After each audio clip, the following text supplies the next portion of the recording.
أعوذ بالله من الشيطان الرجيم.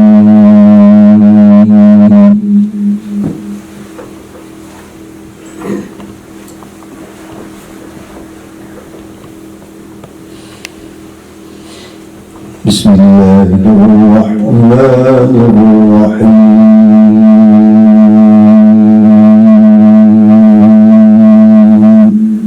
سبحان الله.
عسى ربكم أن يكفر عنكم سيئاتكم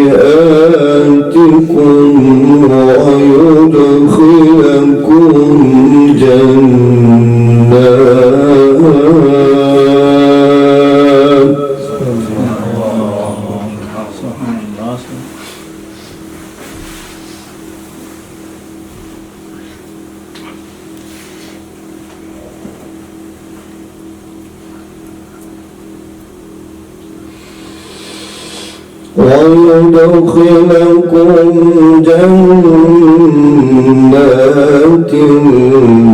تجري من تحتها الأنهار يوم لا يخزي الله النبي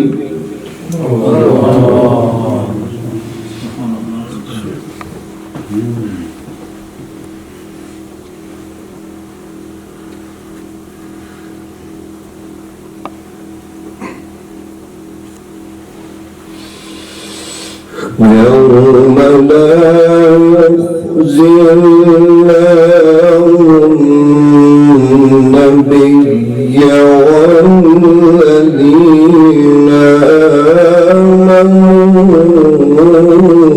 معه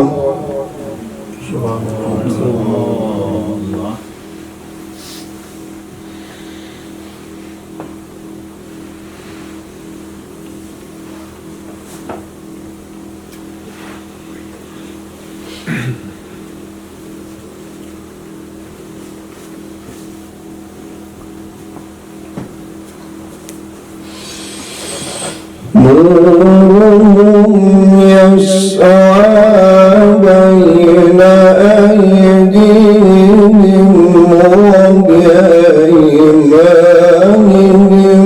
يقولون ربنا أتمم لنا نورنا واغفر لنا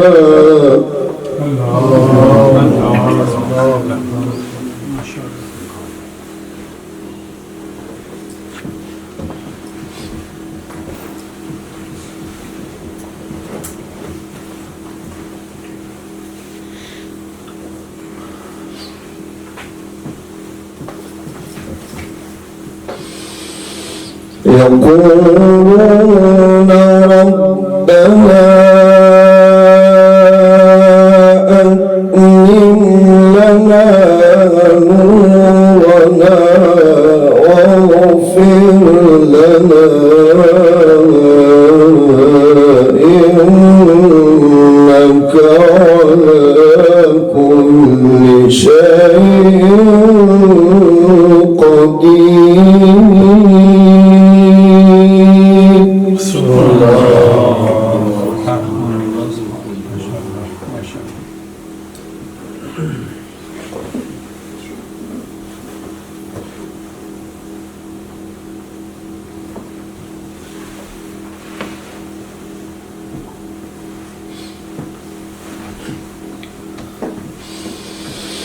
بسم الله الرحمن الرحيم يا أيها الذين آمنوا توبوا إلى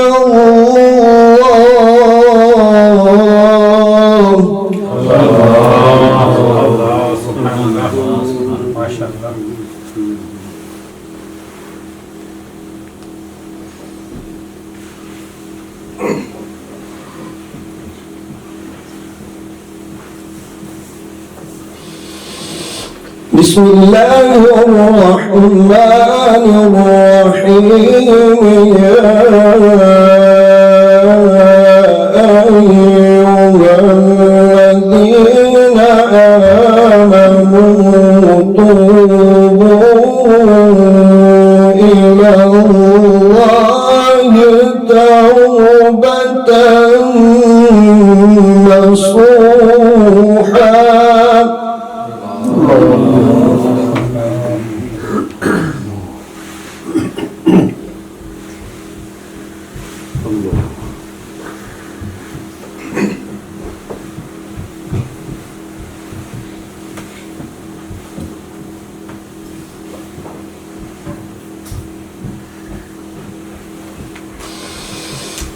بسم الله الرحمن الرحيم يا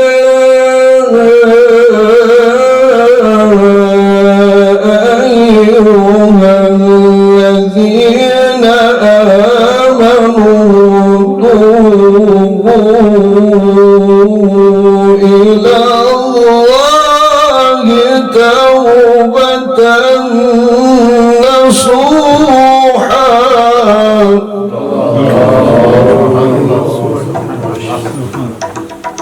حياك الله أكرمك الله طيبك الله نبارك الله تفضل الله منك ما شاء الله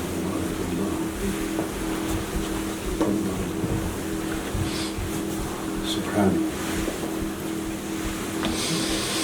عسى ربكم أن يكفر عنكم سيئاتكم ويدخلكم جنات تجري من تحتها الأنهار يوم لا يخزي الله النبي. الله ما شاء الله ما شاء الله ما شاء الله.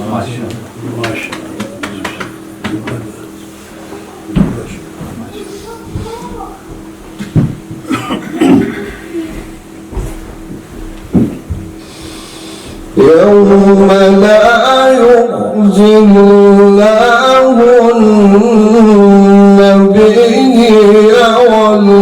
والذين آمنوا معه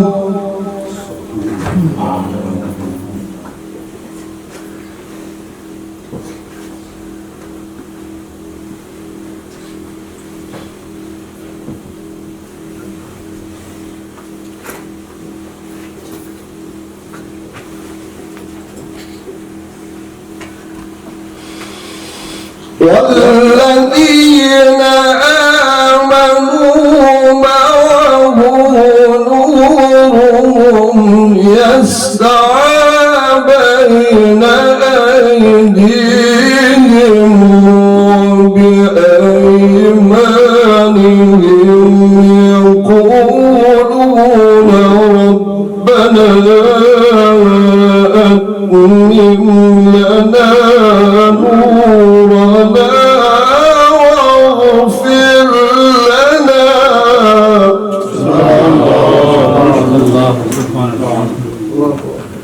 الله الله ما شاء الله ما شاء الله سبحان الله.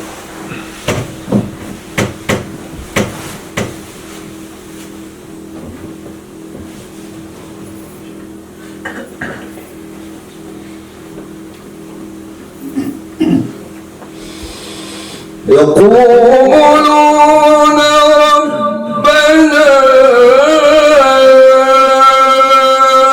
أتمم لنا نورنا واغفر لنا إنك على كل شيء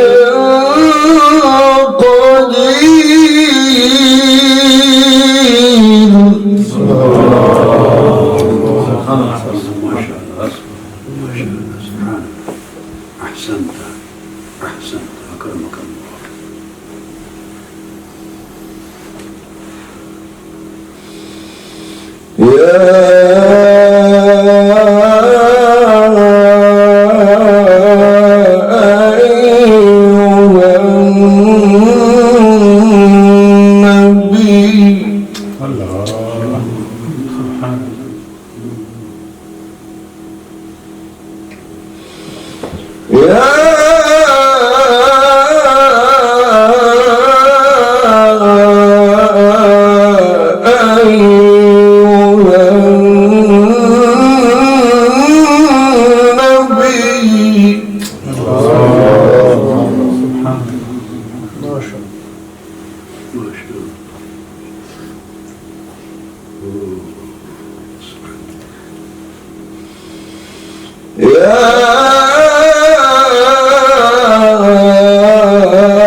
ومأواهم جهنم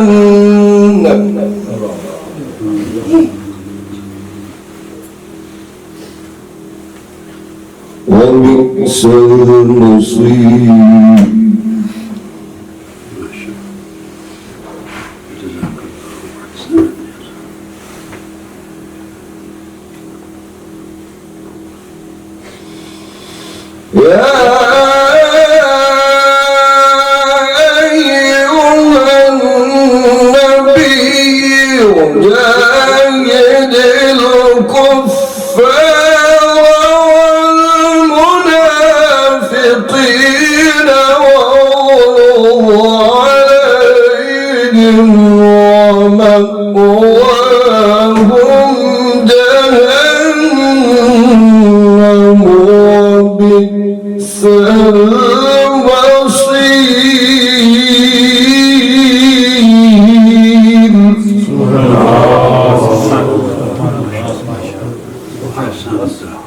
أحسنت أكرمك الله.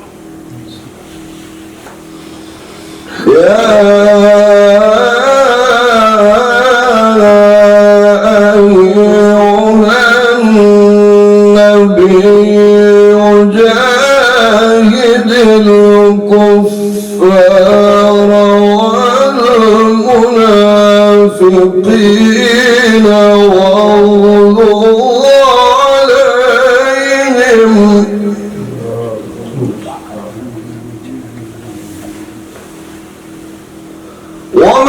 ومأواهم جهنم وبئس المصير.